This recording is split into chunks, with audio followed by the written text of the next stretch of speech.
Con este diagrama efecto, vamos a encontrar la causa principal.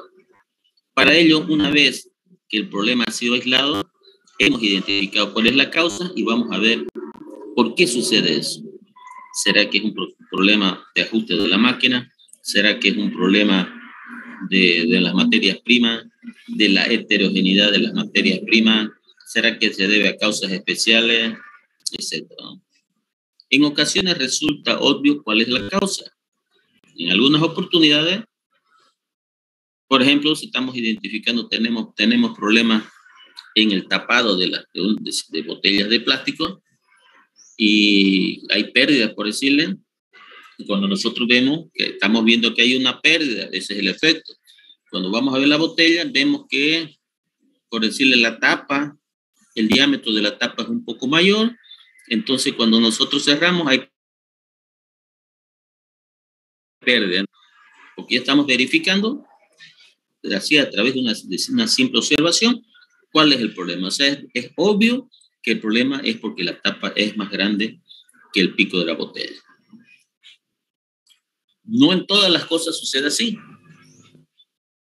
Existen otros, dependiendo también del proceso, ¿no? Existen otros procesos, y si nosotros estamos analizando algún proceso que tenga que ver, por decirle, con conductores de electricidad, estamos viendo con algunos chip, alguna cosa, entonces ahí va a ser mucho más difícil, ¿no? Se necesita que las personas que van a resolver eso sean expertos, ¿no?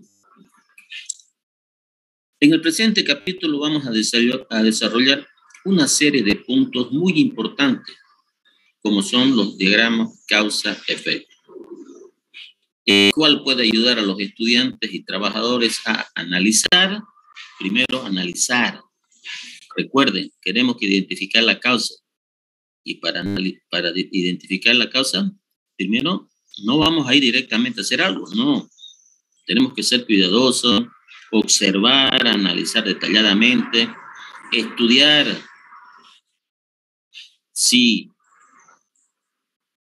ese efecto, porque puede haber un efecto que se puedan deber a dos causas, o también hayan dos efectos que se originen por una sola causa. Entonces tenemos que ver si la relación es directa. Por ejemplo, hay algunos casos, normalmente en el tema del hilo, por el de los hilos de tejidos, cuando se está tejiendo para elaborar una tela, cuando eso se necesita una cierta humedad. Si se rompe mucho el hilo, es porque uno puede pensar que es una mala calidad del hilo, ¿no? Cuando estás elaborando la tela. Pero ahí puede ser un problema de la humedad. Cuando está muy seco el hilo, fácilmente se rompe. La humedad le da cierta elasticidad.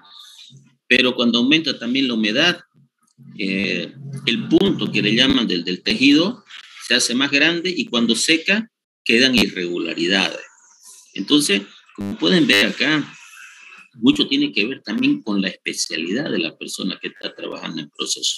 Es por eso que estos diagramas, estas herramientas de calidad, están relacionadas directamente con el proceso. Entonces, una persona que no es experta en ese proceso va a ser muy difícil que pueda identificar la causa. Entonces, es como si a uno le duele la barriga, pues el que va a poder identificar la causa es el médico. Porque él, a través de su experiencia, a través de ciertos análisis que les va a pedir, ecografías, radiografías, exámenes de laboratorio, de esa manera es que él va a poder estudiar cuál es la causa de ese problema y después, como él es experto, va a ver qué remedio le da para que usted vaya a sanar.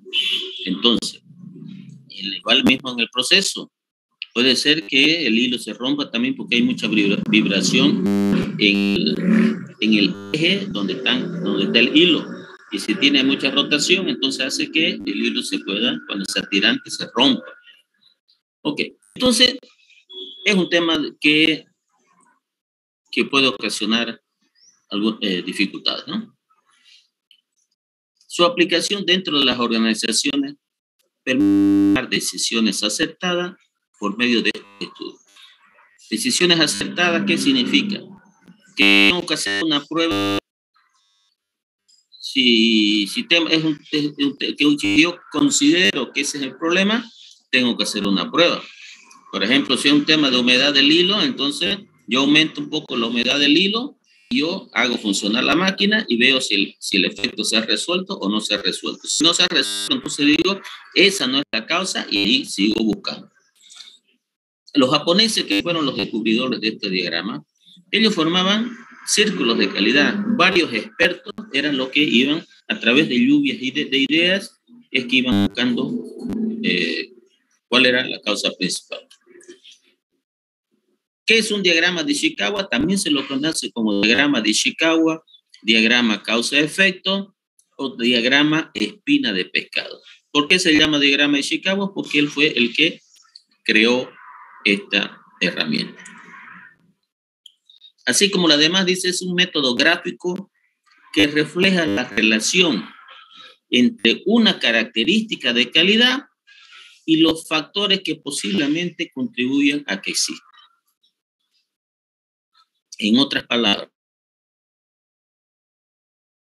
temas que nosotros estamos identificando, que hemos detectado a través de nuestros controles de calidad con sus causas potenciales, que es la que yo tengo que descubrir. Esta gráfica ayuda a los estudiantes a pensar sobre todas las causas reales y potenciales de un suceso, y no solamente las más obvias o las más simples. En algunos casos es muy simple de identificar, en otras es un poco más complejo, ¿no?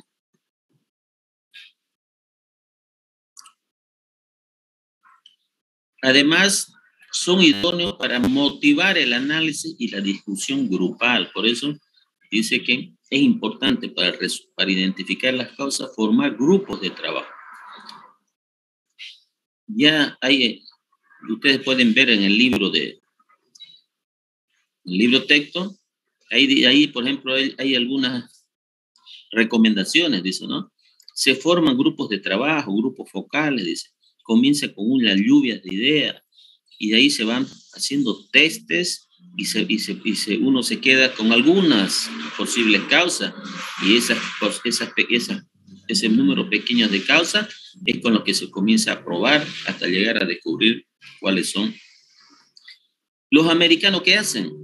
Contratan expertos que no trabajan en la compañía, son expertos en algunas áreas y los contratan para que ellos vengan y le identifiquen cuál es la causa. En el sector petrolero sucede mucho esto en Bolivia. Cuando hay un problema en un pozo petrolero o alguna cosa y encuentran un problema, hay compañías norteamericanas que se encargan precisamente de resolver estos problemas en el área petrolera. Se los llama y ellos vienen con todos sus equipos y resuelven el problema y se vuelven. El área petrolera es un caso muy especial, ¿no? Ustedes saben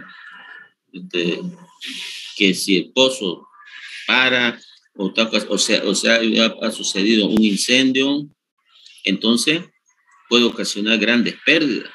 Entonces las empresas petroleras no pueden darse ese lujo de tener un pozo parado. Entonces ahí no interesa cuánto es lo que tiene que pagar para que puedan resolver rápidamente ese problema. Hay diferentes razones, motivos, factores, dicen, ¿no? Hay factores principales y factores secundarios. Entonces tenemos que identificar esas cosas. Mientras mayor cantidad de factores nosotros podamos colocar en nuestra gráfica, ayuda a resolverlo. Aunque muchos dicen que cuando aparecen más factores se demora más. Sí, se demora más, porque hay que estudiar más factores, pero es una manera muy ágil, no rápida, pero ágil, porque es como decir, vamos a desmenuzar los problemas. Y cuando desmenuzamos todos los problemas, es más fácil identificar las posibles soluciones y luego organizar planes de acción. El diagrama causa-efecto es llamado usualmente diagrama de Ishikawa porque fue creado por Kaoru Ishikawa, experto en dirección de empresas interesados en mejorar el control de calidad. También es llamado espina de pescado, porque su forma es similar al esqueleto de un pez. Está compuesto por un recuadro, una cabeza, una línea principal y 4 más líneas que apuntan con un ángulo de 70 grados. Entonces, fíjense, vamos a ver un poco acá. Entonces, hay un esqueleto, dice, ¿no? Hay una cabeza donde es la característica principal, hay un esqueleto y hay estas líneas que más o menos tienen un ángulo de 70 grados. Entonces, cuando uno les pide que elaborar una espina de pescado, hay algunos que comienzan y que colocan, ¿no? Y le colocan así, por decirle, o así. Eso no tiene la forma de una espina de pescado. Yo directamente le pongo mal. Entonces, tienen que respetar cómo es la forma de elaborar, cómo son las líneas.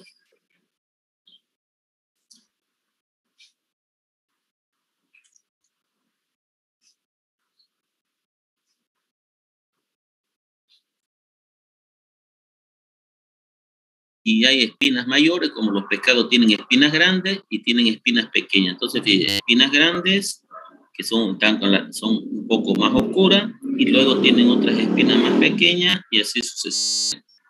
Estas más oscuras son los factores principales, luego estas secundarias son la secundaria y aquí tenemos otras adicionales. Mientras mayor cantidad que nosotros tengamos unidas a estas espinas principales, este sería como el esqueleto y estas las espinas principales. Mientras mayor cantidad yo tenga pequeñas espinas unidas a las espinas principales, es lo que nosotros decimos, facilita la identificación.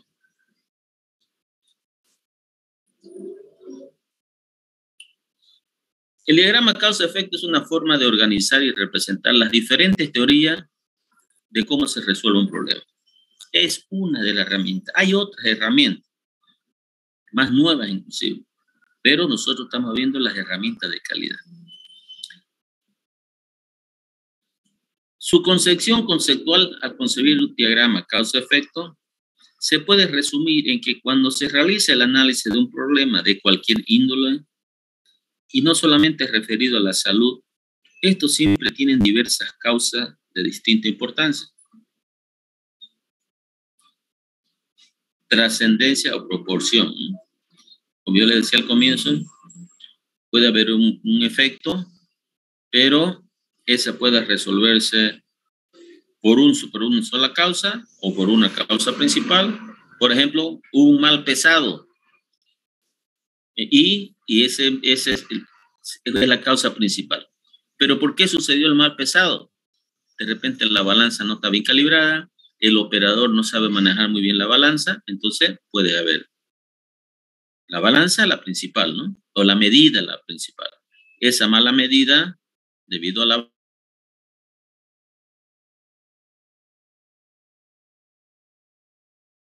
por decirlo, ¿no? Entonces, hay distorsiones las causas, ¿no?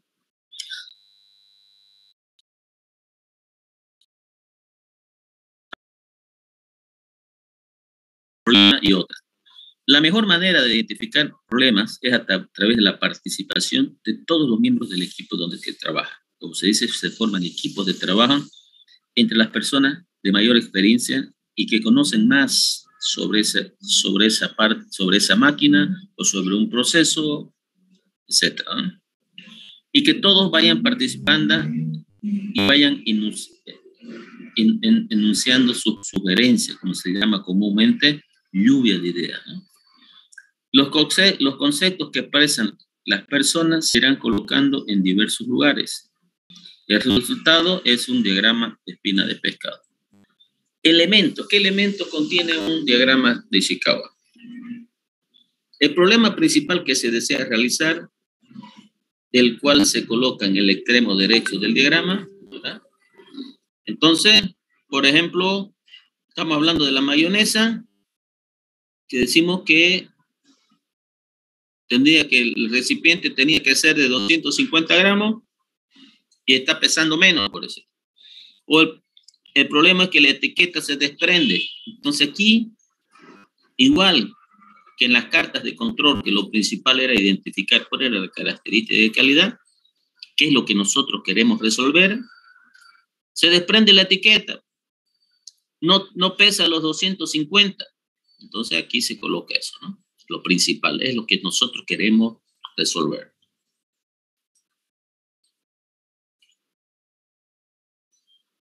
Dice, se aconseja encerrarlo en un rectángulo para identificarlo, un rectángulo, ¿no? Para que tiene que estar identificado y claramente todo el grupo de trabajo tiene que estar de acuerdo. Uno dice, no, mejor, ¿por qué no resolvemos primero lo que se desprende de la etiqueta? Otro, porque ¿por qué no cierra bien el envase? No. El diagrama causa-efecto es para resolver un determinado problema. Las causas principales, a nuestro entender, han originado el problema. Gráficamente está constituido por un eje horizontal que es conocido como la espina central, ¿no? De donde aquí dice proceso, es la espina central. Posee varias flechas inclinadas que se tienden hasta el eje central, al cual llegan desde su parte inferior y superior según el lugar a donde se hayan colocado el problema. Cada una de ellas representa un grupo de causas que inciden en la existencia del problema. Cada una de estas flechas a su vez son tocadas por flechas de menor tamaño que representan las causas secundarias. El diagrama que se efectúe debe tener muy claramente escrito el nombre del problema analizado, la fecha de ejecución, el área de la empresa. Por eso también estos diagramas causa-efecto vienen acompañados de una hoja de inspección o una hoja de toma de datos. Hay algunas recomendaciones que dicen que estas espinas principales son o 4 o 5, no son más. ¿Y cuál es lo que se recomienda? Siempre en un problema, en un proceso, hay una máquina o un equipo. Hay las personas que trabajan, hay materias primas, hay métodos de trabajo y hay siempre que se toman medidas, ¿no? Entonces, la recomendación es siempre tomar en cuenta estas 5 áreas. ¿Se puede colocar otras? Sí, por eso se puede colocar, ¿no? Por ejemplo, el área de trabajo, por decirlo, ¿no? El área de trabajo, el ambiente de trabajo, ¿no? Por decirle que y ahí puede ser que trabajen en la noche y el área no es muy iluminada y eso ocasiona que se tomen malas mediciones, por decirlo, también puede ser. Pero la recomendación es que se comience con estas 5 partes, con estos 5 parámetros. Equipos de medición, método de trabajo, equipos, máquinas y equipos, las personas y las materias primas. ¿Cómo se elabora un diagrama causa-efecto? Primero, definir claramente el efecto o síntoma, o sea, la causa principal. Primero, ¿no? Segundo, encuadrar el efecto a la derecha y dibujar una línea gruesa, que es el esqueleto, ¿no? Con la flecha indicando hacia las características de calidad. Tercero, dice, utilizar brainstorm, es lluvia de ideas significa, ¿no? Para cada uno va sugiriendo cuáles podrían ser las causas. Las causas principales y las causas secundarias que se están lanzando en la lluvia de ideas con un ángulo de 50 grados, ¿no? Añadir las subcausas, dice, ¿no? Como vimos acá, las causas principales y luego la subcausa, ¿no?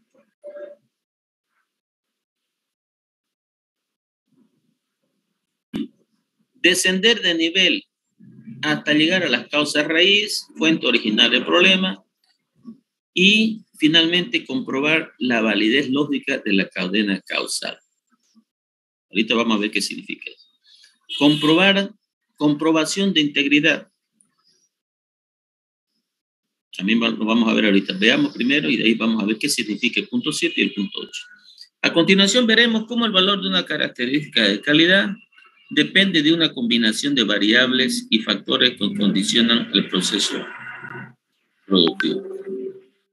El ejemplo se basa en el proceso de fabricación de mayonesa para así explicar las causas y efectos, ¿no? La variabilidad de las características de calidad es un problema observado que tiene múltiples causas. Cuando ocurre algún problema con la calidad del producto, se debe investigar hasta identificar la causa. Se decide cuál va a ser la característica de calidad que se va a anular. Por ejemplo, en el caso de la mayonesa va a ser el peso del frasco lleno. Podría ser la densidad, el porcentaje de aceite, como le dije, que cierra bien el envase, que se desprende la etiqueta, podría ser cualquiera.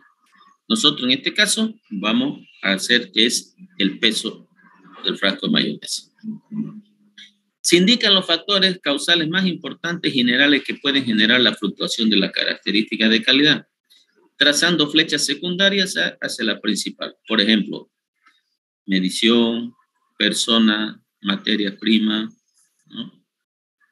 En este caso, fíjense, han puesto dos, no han colocado cuál es el procedimiento, ¿no? Fíjense, el método de trabajo, porque como es solamente pesar y colocar en una mezcla, en una batidora, entonces, en este caso, aquí no precisa cómo es el método de trabajo, ¿no? Bueno, entonces se han colocado las cuatro factores, ¿no? Se incorporan en cada rama factores más detallados que se pueden considerar causa de la fluctuación. La medición, por decirlo, ¿no? La balanza, ¿no? ¿Por qué hay fluctuación en los valores de calidad? Por la fluctuación de las materias primas, ¿no? Como unas ramas principales. ¿Qué materias primas producen fluctuación o dispersión en los valores de calidad? La materia prima puede ser el huevo, puede ser el aceite y otros condimentos. Entonces nosotros, por ejemplo, nosotros tenemos los huevos, la cantidad. Nosotros siempre decíamos que para producir una cierta cantidad de mayonesa necesitamos 50 huevos, por decir. Y siempre lo hicimos con 50. Pero después ocasionó un problema que el color de la mayonesa no era la apropiada o no, la viscosidad no era adecuada y después revisamos que nosotros habíamos decidido que sean 50 huevos, pero en esta partida de huevos que nos llegó de materias primas, los huevos eran más pequeños, por decirlo. Entonces, nosotros colocamos, decimos, fíjense, en esta partida llegaron unos huevos más pequeños, entonces nosotros lo marcamos así, por decirlo. Y después decimos, bueno, este puede ser un problema. Entonces, nosotros revisamos y nos dice qué cantidad de huevos es lo que tiene que haber. Entonces decimos, en vez de que sean los huevos, ahora vamos a decir, ya no va a ser los huevos, sino cierta cantidad en gramos de huevo. Entonces colocamos una flechita donde dice la cantidad. Nosotros tenemos el aceite. Entonces nosotros tenemos un proveedor A y tenemos un proveedor B, por decirlo. ¿Qué pasó el problema? Cuando estábamos con el proveedor A o con el proveedor B. Bueno, entonces ahora agarremos el aceite del proveedor A y el aceite del proveedor B y examinemos su composición a través de un análisis, el peso molecular, por decirle, del aceite A y del proveedor B. Y vemos si el peso molecular es el mismo, por decirlo, ¿no? Si no es el mismo, entonces nosotros vamos a ver. Cuando hicimos ese día la mayonesa, utilizamos el aceite del proveedor A. Entonces, es un problema del proveedor A, por decirlo. Y así vamos viendo, ¿no? Lo mismo, por decirle, en el tema de la balanza. ¿Será que fue la medición? No sé. Entonces, vamos a preparar una cierta cantidad y vamos a controlar detalladamente la medición. Vamos a calibrar las balanzas, sino el pignómetro, donde también el pignómetro, que es una medida, es para medir cosas más pequeñas, donde tenemos un colorante, ¿Será que estaba calibrada la balanza? Después decimos a la persona que maneja la balanza, a ver, pesando, nosotros lo vamos observando, si él sabe pesar, sabe utilizar la balanza, si lo está haciendo bien. Si él dice que su pulso no era muy bueno, por decirle, y había mucha variabilidad, entonces nosotros anotamos la habilidad. Entonces preparamos un poco de mayonesa y vemos si la mayonesa salió bien o salió mal. Si salió bien, entonces decimos, entonces significa que no era un problema de la balanza. Entonces vamos a ver las mezcladoras. Entonces, nosotros prendemos la mezcladora y decimos, hay una vibración del motor. Esto hace que la velocidad del mezclador no sea homogéneo. Entonces, no está mezclando bien. Tiene la fabricación de la mayonesa a nivel industrial está ajustada a una cierta temperatura, porque si hace más calor, entonces la viscosidad disminuye. Entonces aparecieron unas manchas en la calidad, entonces que no se había hecho un buen mantenimiento, una buena limpieza. Las personas estaban capacitadas, entonces uno va anotando, por ejemplo, vamos a ver qué ha pasado el tema del proveedor y la habilidad, por decirlo, ¿no? Y el tema de los huevos. De los huevos nosotros ya vimos que eran muy pequeños, entonces ya no vamos a utilizar a través de 50 huevos, sino va a ser, vamos a decir, en gramos, la cantidad. Entonces decimos, bueno, ya hemos resuelto este tema, pero quedan todas tres causas que pueden ocasionar problemas en la característica de calidad. Entonces, como les dije, le decimos al que pesa que el operador que nos pese y nosotros estamos mirando. Y vimos, no, que él ha pesado bien, entonces, señores, no es este problema. Entonces, vimos que si está limpio, que si el ajuste de todo está todo bien, entonces nosotros decimos, no es este. Entonces, el único problema puede ser este. Proveedor A, y descubrimos que es el proveedor A. Entonces decimos, no vamos a comprar más material del proveedor A, sino del proveedor B. Y con eso, cuando solamente utilizamos el proveedor B, vemos que la mayonesa siempre sale bien. Entonces, con eso hemos identificado cuál era la causa de la mala calidad de la mayonesa. Como ven, es algo que no necesita de ser muy experto, ¿no? ¿Por qué la fluctuación en el aceite? ¿Por qué hay variación en la cantidad agregada de aceite? ¿Por qué la balanza funciona de forma irregular? Entonces nos vamos haciendo preguntas y vamos probando si es eso o no es eso, ¿no? Finalmente se verifica que todos los factores que puedan causar dispersión hayan sido incorporados a los diagramas. Un diagrama causa-efecto es de por sí educativo. ¿Por qué? Porque a la medida que nosotros vamos a ver si es esto, la habilidad, entonces también ahí estamos viendo cómo es el uso de la balanza, cómo se calibran los equipos, vamos viendo la formulación, cómo afecta la cantidad de huevos en las características de la mayonesa, por qué los aceites de los diferentes proveedores son diferentes. Entonces nosotros también cuando vamos elaborando este diagrama causa-efecto, estamos aprendiendo algo sobre los procesos de elaboración de los productos. Bueno, nosotros habíamos dicho que había el 7 y el 8, dijimos que habíamos quedado, ¿no? Entonces, el 7 significa que estamos viendo, como le dije, no, vimos que empezó bien. Vimos que el reactor, el equipo, el mezclador estaba bien, ¿no? Eso es ir buscando, ¿no? Y después, finalmente, vimos que era de la del proveedor. Ese es el punto 8, ¿no?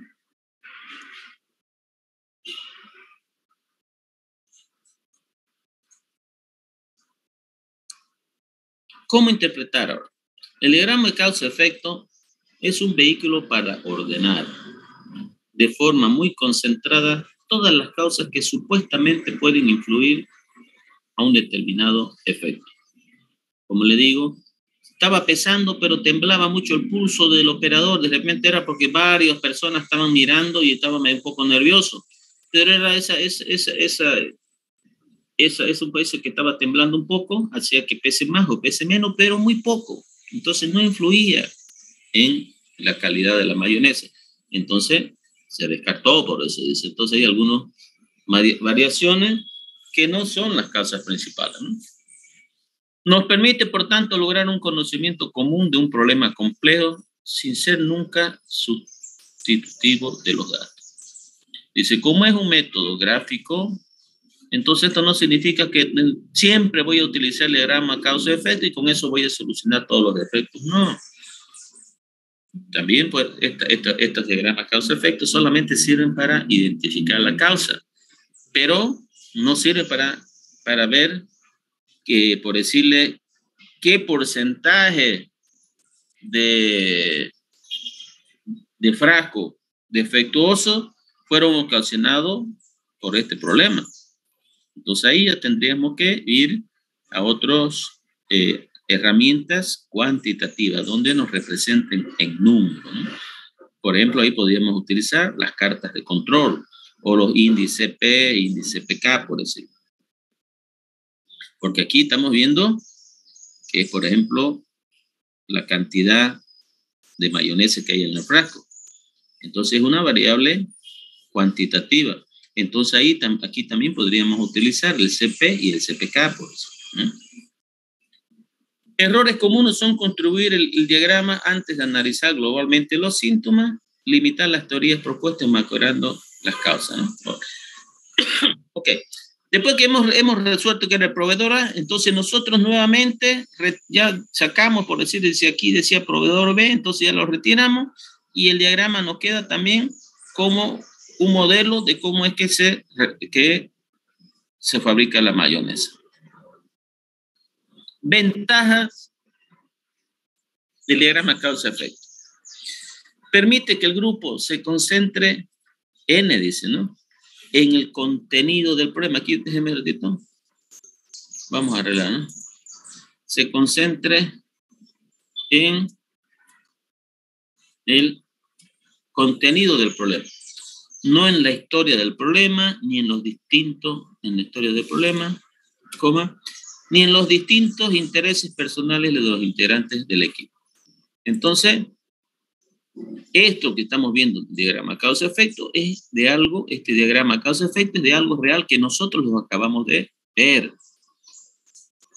No significa que este diagrama causa-efecto va a ser una muestra para siempre, no, porque más adelante, en otra oportunidad, el problema que necesitamos resolver es que la etiqueta, por decirlo, ¿no?, o el color de la mayonesa. Entonces ahí tenemos que elaborar otro diagrama causa-efecto para poder resolver la causa de esos otros problemas, ¿no?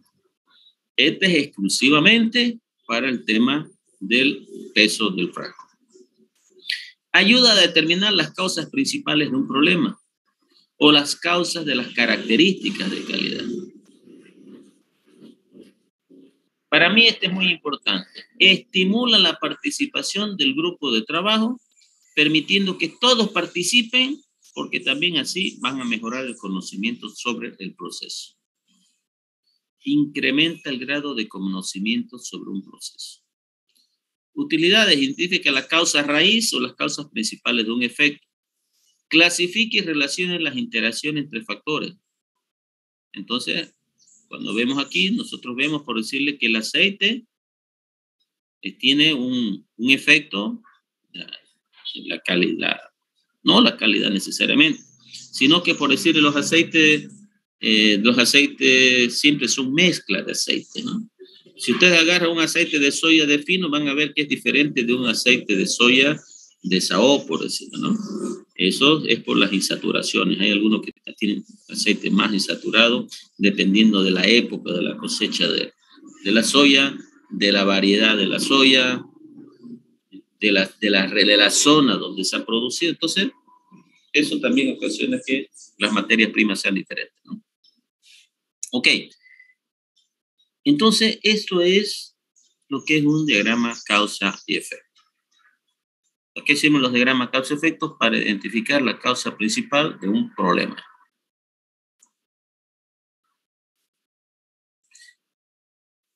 Ahora vamos a ver otra herramienta de calidad.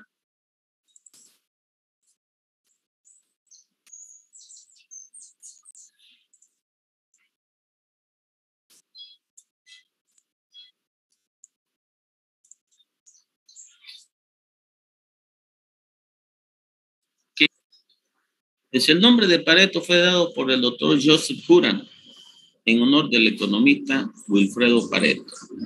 Entonces, este Wilfredo Pareto, un economista italiano que utilizaba esta herramienta, no se llamaba diagrama de Pareto, sino se llamaba estudio de Pareto, se utilizaba en el área económica, ¿no? Dice, realizó un estudio sobre la riqueza y la pobreza de los ciudadanos de Italia y descubrió que el 20% de las personas controlaba el 80% de la riqueza en Italia. Pareto observó que muchas distribuciones similares en su estudio. Él descubrió, dice que, Chicago ya dice, ¿no? Que eso que decía, que el 20% de las personas manejaban el 80% de la riqueza del país, también sucedía en muchos de los procesos, donde el 20% de las causas ocasionaba que el 80% de las piezas sean defectuosas. Y se fue relacionando con otras áreas, por decirle, decía, no, el 20% de nuestros clientes nos compran el 80% de nuestros productos. Entonces siempre había una relación 80-20 o 20-80, como se le decía, ¿no? En diferentes áreas. A principios de los años 50, Juran descubrió la evidencia de la regla 80 cuánto, entonces le llamaban la regla 80-20, en una gran variedad de situaciones. En particular, el fenómeno parecía existir sin excepción en problemas relacionados con la calidad. Una expresión común de la regla 80-20 es que 80% de nuestro cliente, o si no, el 20% de nuestros clientes compran el 80% de nuestros productos. Entonces dice que hay pocos clientes que compran mucho. Entonces nosotros tenemos que concentrarnos en esos pocos clientes que nos compran mucho. Porque si nosotros perdemos alguno de esos clientes, vamos a perder gran cantidad de ventas. Y existen un 80% de clientes, y viéndolo del otro enfoque, un 80% de clientes que compran el 20%. Entonces existen muchos pequeños clientes que nos compran poco. Entonces no nos concentremos, o sea, tenemos que concentrarnos siempre en todos los clientes, pero cuando tenemos que preocuparnos por la entrega de nuestros productos, cuando hacen pedido, por decirle, de aquellos que nos compran más, porque la empresa vive de este 20% de los clientes. Por tanto, el análisis de Pareto es una técnica que separa los pocos vitales, que son importantes, y muchos triviales, los que no son muy importantes. Entonces, en todo proceso, hay pocos muy importantes y muchos menos importantes. Repito, no significa que esos que no son muy importantes no lo debemos tomar en cuenta. Sí tenemos que tomarlo, pero tenemos que comenzar con los importantes. Una gráfica de Pareto es utilizada para separar gráficamente los aspectos significativos de un problema desde los triviales, de manera que un equipo sepa dónde dirigir sus esfuerzos para mejorar. Concepto, dice. El diagrama de Pareto es una gráfica en donde se organizan diversas clasificaciones de datos por orden descendente, de izquierda a derecha. Entonces es un diagrama de barras, donde en el lado izquierdo del eje, lo que está más cerca de los más importantes, y a medida que nos vamos yendo hacia la derecha, comienzan a aparecer los menos importantes. Entonces es una curva decreciente.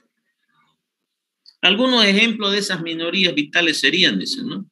La minoría de productos, procesos, características de calidad causantes del grueso de los desperdicios o de los costos de elaboración. Hay pequeños procesos o algunas ciertas materias primas que pues son muy caras y en esas tenemos que concentrarnos para que no aumenten nuestros costos. Normalmente los catalizadores, por decirle, que son los productos más caros, que se utilizan en pequeña cantidad, pero una pequeña variación hace que puedan mis productos ser defectuosos. La minoría de rechazos que representan la mayoría de las quejas. Esos clientes importantes, si llegaron algunas piezas defectuosas, entonces el cliente grita, ¿no? ¿Por qué? Porque él exige, como es un buen cliente, compra mucho, que le resuelvan rápidamente sus problemas. La minoría de vendedores está vinculada a la mayoría de las partes rechazadas. Muchas veces hay muchas quejas, muchos reclamos en el departamento de venta, y cuando nosotros vamos a revisar, solamente son unos 2 o 3 vendedores que son los que están ocasionando problemas, ¿no? La minoría de problemas causantes del grueso del retraso de un proceso. En los procesos que son más grandes, más complejos, hay algunas áreas donde si nosotros nos atrasamos un poco, se retrasa el producto final. En cambio, hay otras áreas donde nosotros nos podemos retrasar un poco más y no se atrasa el producto final. Son aquellos puntos que llamamos cuello de botella, ¿no? Y en eso tenemos que estar concentrados, siempre prestar atención, porque esos son los que afectan de que nuestros productos finales no sufran retraso. La mayoría de elementos que representan el grueso de los costos de los inventarios, ¿sí? ¿Cuándo se utiliza la herramienta de Pareto? Al identificar un producto o servicio para el análisis para mejorar la calidad. En el caso de la mayonesa, por ejemplo, ¿no? En el caso de la mayonesa, nosotros tenemos diferentes problemas. Puede ser, como dijimos, la balanza, o puede ser proveedor. Entonces, ¿cuál es el más importante? ¿Cuál es el que ocasiona que tengamos mayores reclamos o mayor cantidad de piezas defectuosas? Entonces, este gráfico nos va a indicar cuál es el principal. Entonces, ahí yo voy al diagrama causa-efecto y comienzo a tratar de resolver o buscar la causa que origine ese problema. Porque a través de este diagrama de Pareto me ha dicho cuál es el problema principal. Cuando existe la necesidad de llamar la atención a los problemas o causas de una forma sistemática, para identificar oportunidades de mejoras, al buscar las causas principales de los problemas y establecer prioridades, al evaluar los resultados de los cambios efectuados en un proceso antes y después, cuando los datos pueden clasificarse en categorías. Si nosotros no podemos enumerarlos, ¿no?, los problemas, entonces categoría, por ejemplo, ¿no? Balanza, no pesa bien, que no está calibrada, que proveedor A, que proveedor B. Entonces tiene que haber algunas categorías, ¿no? Que es muy difícil que en un proceso no hayan categorías. Pareto es una herramienta de análisis de datos ampliamente utilizada y es por lo tanto útil en la determinación de la causa principal. Dice, aquí lo está diciendo. Durante un esfuerzo para la resolución de problemas. Entonces uno dice, pero si el diagrama causa-efecto ya me había ayudado a determinar la causa principal. Y si hay 2 o 3 causas, ¿cuál va a ser la principal? Entonces este es el que me ayuda a resolver, a ver cuál es la causa principal. Ya lo vamos a ver.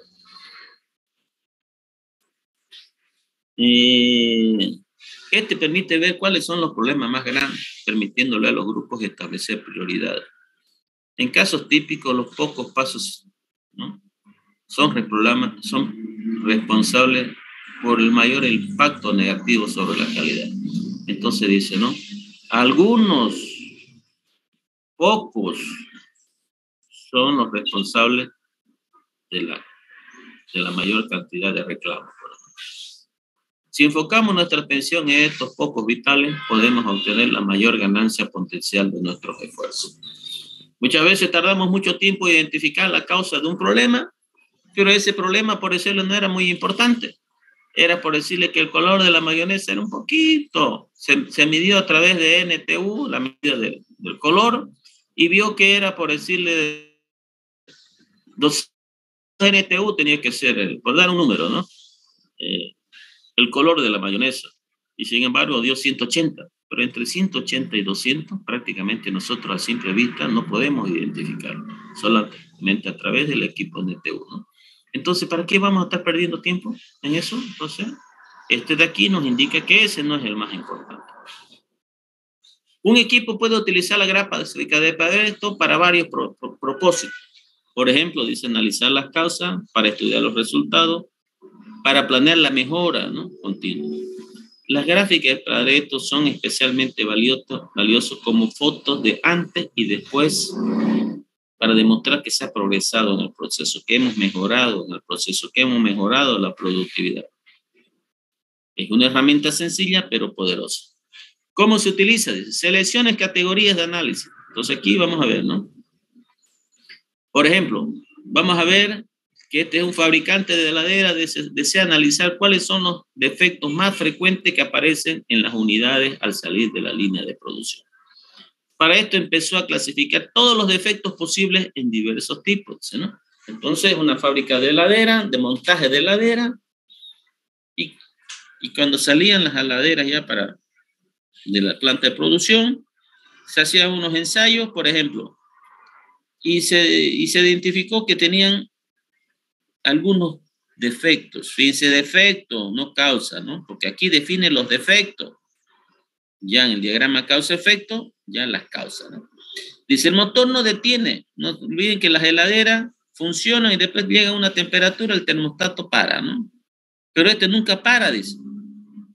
No para el motor cuando alcanza la temperatura. No enfría. El motor arranca, pero la heladera no enfría. Entonces, de repente le falta gas, por decir, ¿no? Burlete defectuoso. El burlete es esa que está imantado y es el que hace que la puerta quede bien cerrada. Está deforme, se ha resecado. Que hay la pintura defectuosa, hay unas rayaduras, o sea, una superficie. Hay rayas, no funciona. Entonces, cuando se enchufe, no funciona. Entonces, puede ser un problema de corriente eléctrica. La puerta no cierra. Las gavetas donde se ponen los huevos, donde se producen las verduras, están con rajaduras. El motor no arranca, prende, pero no arranca.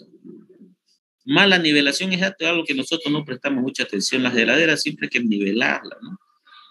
La puerta defectuosa y otros, dice, ¿no? Entonces, todas estas son las categorías. Y nosotros tenemos que estar de todas esas. Y otros, dice, porque no son muy frecuentes, rara vez aparecen, por eso se ponen otros. Aquí en todas estas categorías se ponen hasta los que son hasta 10%. Cuando es medio de 10%, entonces todos estos se colocan en otros. Entonces nosotros comenzamos de todas las heladeras que se fabrican en una semana, por decir uno, comenzamos a ver.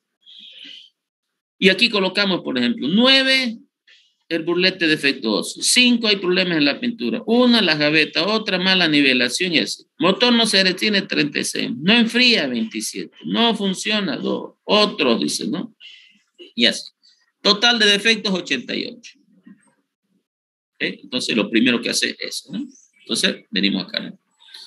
Reunir los datos utilizando un checklist, ¿no? Ordenar los datos de mayor categoría a la menor. Ok, entonces dice ahora, ¿qué pasa?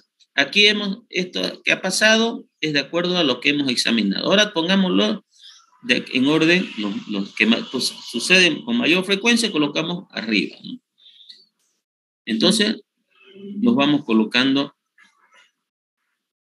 ¿Dónde está aquí? ¿Dónde está? Aquí no le he colocado. Bueno, aquí no lo coloqué ya, pero tenemos que colocarlo. Aquí me faltó otra gráfica que aquí tengo que colocar por decirle, el motor no detiene aquí arriba. El burlete defectuoso o no enfría, segundo, ¿no? En orden decreciente. Tenemos que colocar un cuadro, ¿no? Luego dice, ¿no? Ordenar los datos de la mayor categoría, ese es el tercero. Totalizar los datos de la categoría. Entonces aquí sumamos todo y aquí por decirle, todos son 88, es el 100%.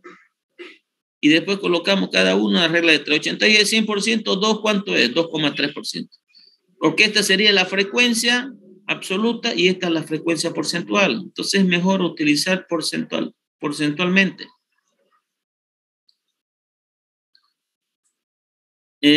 Trazar los ejes horizontales y verticales.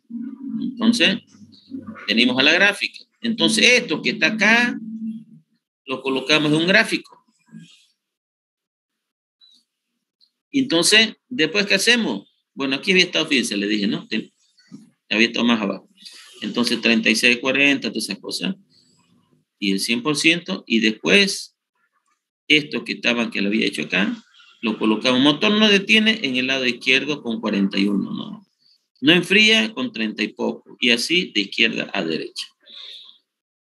Entonces, bueno, sigamos, ¿no? De izquierda a derecha, trazar las barras para cada categoría en orden descendente. Si existen una categoría otro, esta debe ser colocada al final. Trazar la escala del eje vertical derecho para el porcentaje acumulativo, comenzando de 0 a 100, ¿no? Entonces, para colocar. Entonces, fíjense, de 0 a 100. Pero aquí, como no ha llegado más que hasta 45, se coloca 45, ¿no? Entonces, después se va colocando en orden, ¿no? Sigamos. Trazar la escala, ya está. Trazar el gráfico, aquí ya, bien, ¿no? Trazar el gráfico lineal para el porcentaje acumulado comenzando la parte más alta de la línea superior. Entonces, nosotros hemos hecho esto, estamos acá. Entonces, estas barras son solamente las que ha salido acá, ¿no? Entonces, ¿qué hacemos? Fíjense, esta barra dice aquí que es ¿cuánto? 40, 30 y 10. 40.9, 30.7. Entonces, aquí nosotros vamos trazando una línea, siempre con aquí la línea media. Entonces, a este 40 yo le subo, por decirle, el no enfría es 30.7. Entonces, yo, este valor aquí, fíjense, yo le sumo al 40 al 30.7. A 40.9 al 30.7. Sí, 40.9 más 30.7 son 71.6. Entonces yo digo 71.6 y marco este punto donde coincide con el eje. Son 71.6. No llega a 80. Sí. Entonces luego le sumo el tercero. Más 10, 71.6 más 10,2 son 81,8. Entonces de aquí le sumo el otro y ya junto con... Entonces aquí nosotros vemos, fíjense, que pasó de 80 solamente con 3 defectos. Entonces estos 3 defectos ocasionan el 80% de los defectos. Y aquí nosotros tenemos 1, 2, 3, 4, 5, 6, 7, 8, 9 categorías que no me llegan ni al 20%. Entonces, nosotros tenemos que tratar de resolver primero lo del motor. Si resolvemos lo del motor, ya disminuimos 40,9% de los defectos. Y si ya resolvimos esto, 40%. Y si resolvimos que no enfría, ya 30.7. Entonces, nos concentramos solamente en resolver 2 defectos y hemos resuelto 71.6% de los defectos. Entonces, esto nos dice cuál es lo que tenemos que resolver. Y después nos preocupamos de esto que apareció una vez, que apareció 2 veces, etc. ¿no? Vemos que la categoría otro siempre debe ir al final sin importar su valor. De esta manera, si hubiese tenido un valor más alto, igual debería haberse ubicado en la última fila. Ahora resulta evidente cuáles son los tipos de defectos más frecuentes. Podemos observar que los 3 primeros tipos de defectos representan el 82% de las heladeras. Por el principio de Pareto concluimos que la mayor parte de los defectos encontrados en el lote pertenecen solo a 3 tipos de defectos. De manera que si se eliminan las causas que los provocan, desaparecería la mayor parte de ellos. Y fíjense, es demasiado sencillo. Esta es la otra herramienta. Ok, ahora vamos al trabajo. Al siguiente práctico, ¿no?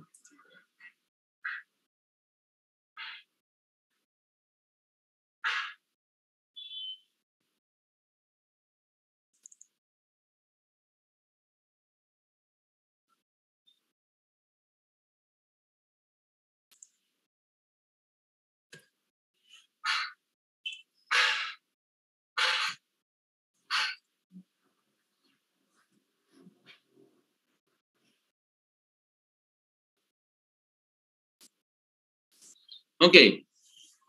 Dice práctico 5. Pregunta, dice.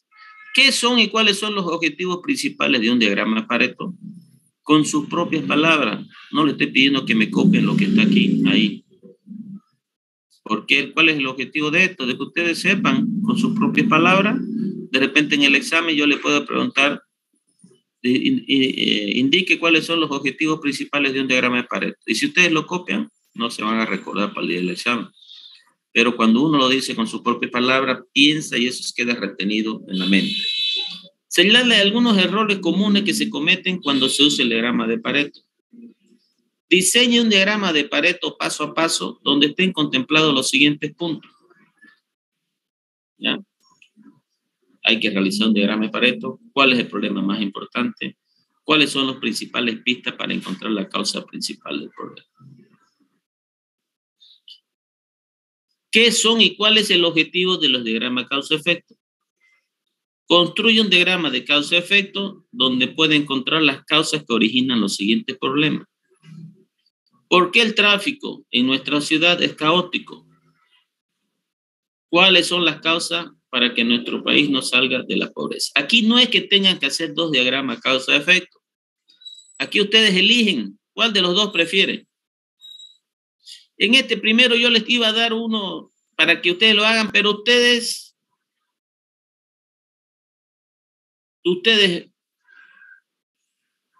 busquen de acuerdo a lo que ustedes crean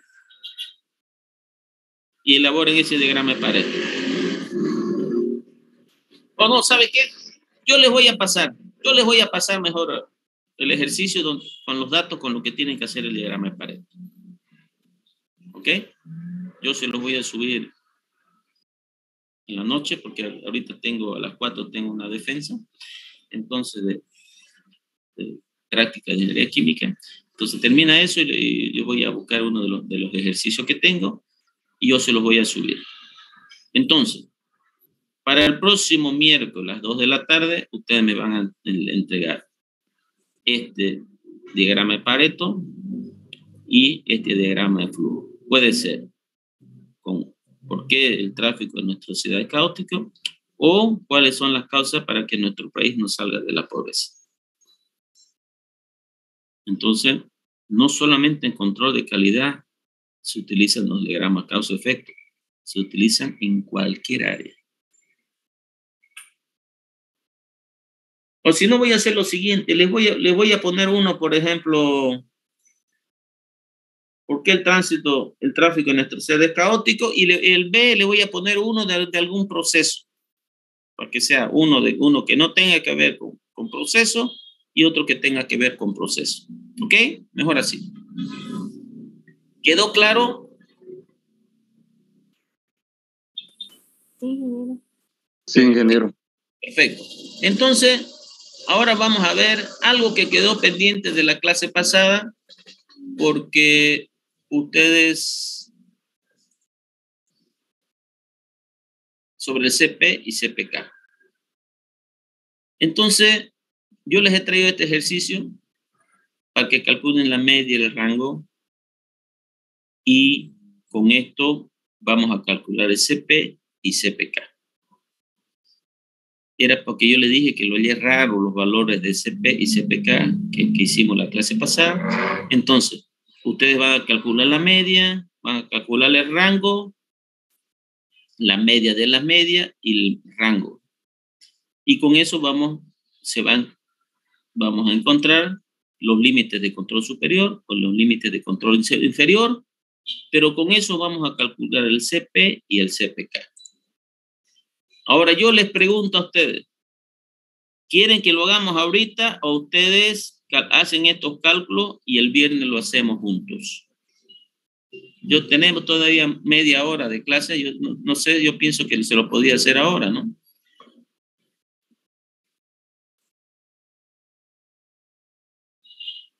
Ahorita, ingeniero. Ok, bueno, aquí yo se lo paso ahorita al WhatsApp y ustedes van a calcular eso para que encontremos este CP y CPK y quede despejado ese tema que vimos la clase pasada, que dieron unos valores medio raros. Ok, yo se lo paso aquí ahorita a su WhatsApp.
Póngale ahí la cámara.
Bueno, ya le pasé, ¿no?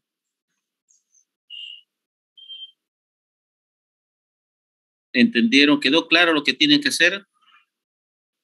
Explíqueme qué hay que hacer, ingeniero. ¿Lo puede repetir, ingeniero, por favor? Pasa que Repetirlo estoy por dar nuevamente. examen aquí en la U y estoy en esas. Por eso, con esos datos, ustedes van a calcular la media, porque eso es lo mismo que dijimos que los CP y CPK sirven para acompañar a los gráficos XR. Entonces, lo que tú tienes que hacer es como que calcular los límites superior e inferior del gráfico XR y el límite central. Y eso ya se los coloca en la fórmula del CP y CPK y tenemos los valores del CP y CPK.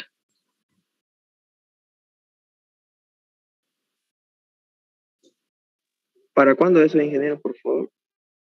Pero ahorita hemos quedado, pues.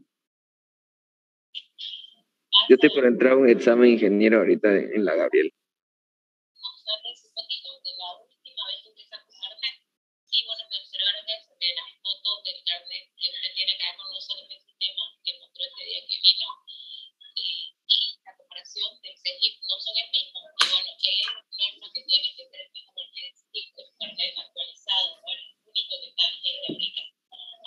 Este ejercicio que está mostrando usted ahorita, ingeniero, que nos mandó, ya no lo había dado como tarea, pero solamente para encontrar esto, ¿no? No entendí, perdón, su pregunta. O sea, esto ya de aquí no lo había dado como tarea, porque yo ya lo tengo aquí Pero como está bien, esto de encontrar. pero la clase pasada yo le pedí los datos y no los tenían, o algo andaba mal porque no correspondían a lo real. Ay, que esa clase no pude entrar, pero yo Por sí eso. lo tengo. Entonces si usted Sí, lo por eso tiene, pues tengo. a ver, calma. Si usted lo tiene, usted no vino la clase pasada, sus compañeros no lo tenían, o sea, me dieron cualquier cosa que ese CP y CPK dio cualquier cosa. SCP y CPK, yo no entré a esa clase, digamos, que está usted hablando ahorita para yo. No sé ni qué fórmula tengo que emplear ahorita, digamos, porque yo tengo ahorita los límites central, superior, inferior, el rango, el promedio, y todo eso lo tengo aquí en el Excel, digamos. Lo que pasa es que aparte de que usted no viene a clase, ni siquiera entra a la plataforma. En la plataforma están cómo se calcula el CP y el CPK, y se lo voy a mostrar ahora. Ya le subí a la plataforma. Entonces voy a ver ahorita en la plataforma, ingeniero. Ahorita lo busco. A ver, no se complique, que yo más fácil, yo no soy flojo. ¿Qué le he querido decir, no? Pues, ingeniero. Pero es así, ve que la verdad en la cara duele. ¿Dónde está la fórmula del CP y CPK?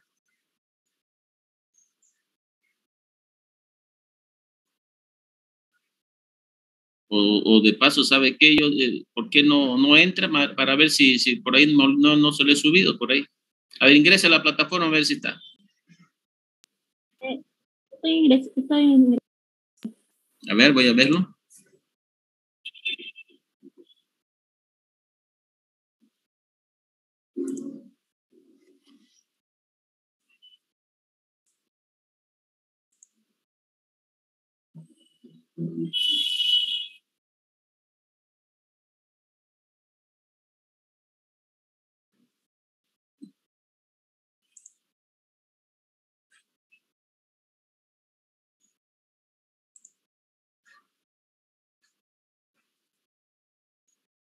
Sí, correcto, no está, se lo subo ahora. No está. Solo está el práctico 5, digamos. De unidad 6 no está. Ya, se lo subo ahora.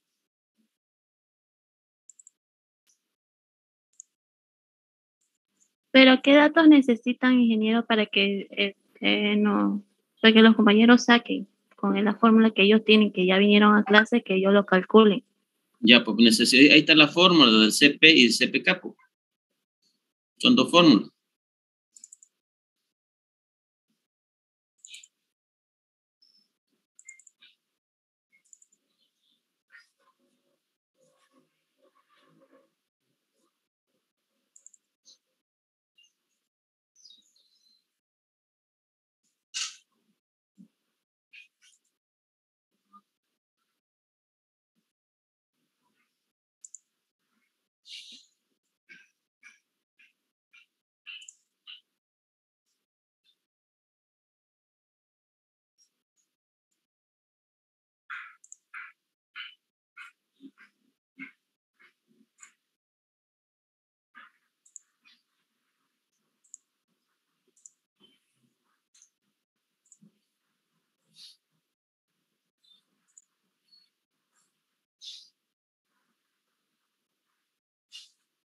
Fíjense, aquí está, por ejemplo, el CP.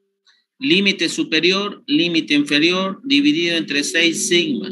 Y el 6 sigma, ¿cómo tenemos que calcularlo? R sobre D2. Eso era lo que el otro día no teníamos porque estos datos, ¿no?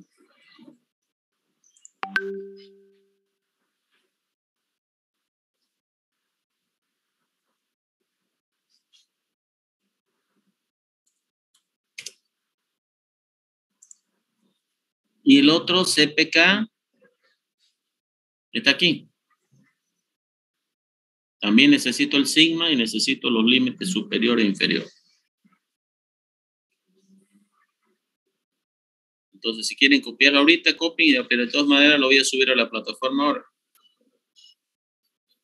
Límite superior de control y límite inferior de control dividido entre 6 sigma. ¿Cómo se calcula 6 sigma? R sobre D2. ¿Qué es D2? Ya está en la tabla que yo les di cómo calcular el D2, ¿no?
Bueno, ya les subí capacidad de proceso, el diagrama de flujo y el diagrama de pared.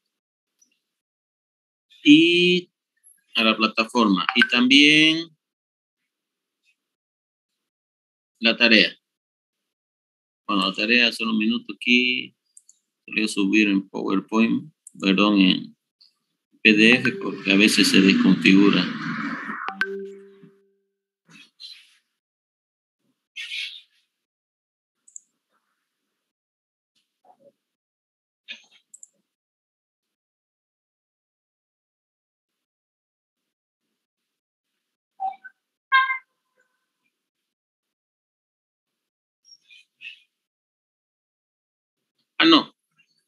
del trabajo que tienen que entregar el próximo miércoles.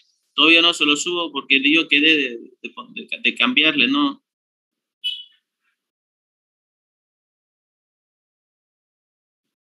De cambiarle algo.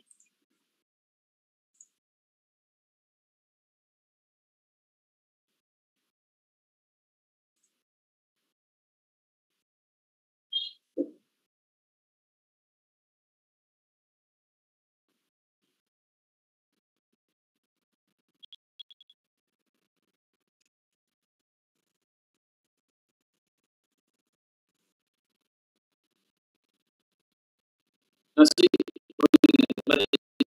la molestia. Quizás me quedé preocupado por lo siguiente.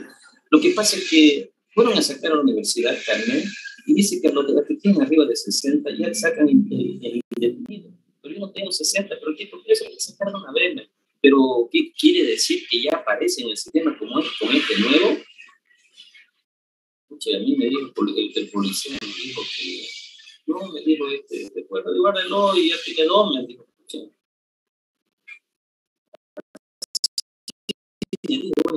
Por eso que yo no lo uso.